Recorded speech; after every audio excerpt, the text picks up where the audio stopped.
It was once said that there was nothing as permanent as a temporary government program. Here in the city of Tampa, Florida, the same could be said for the surveillance cameras which encircle the city after the Republican National Convention.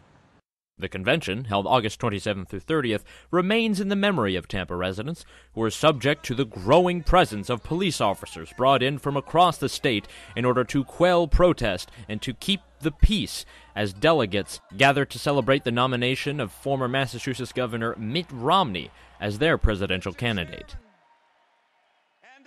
The 60 to 100 surveillance cameras currently installed in the city of Tampa were purchased with the aid of $50 million allocated by the U.S. Congress to provide security for the Republican National Convention.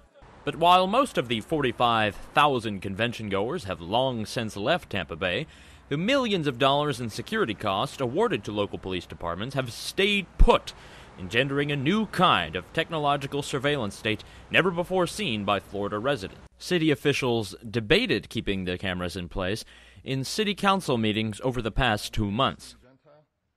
And still sitting on the fence about what we're going to do with these cameras now that the RNC is over. And just one of the things that the ACLU pointed out was something they call the chilling effect of cameras, and discusses how it might put a damper on people's Tampa Police Chief Jane Castor explained to the City Council that though Tampa's downtown area is not dangerous or crime-ridden, the cameras could come in handy if the population were to increase in the next few years. My personal suggestion would be to wait until the first year is up and see how they've been used, how effective they have been, and then look to make some decisions on how to use them going into the future. But while city officials and police officers feel the need to keep the surveillance cameras in place, residents of Tampa feel otherwise.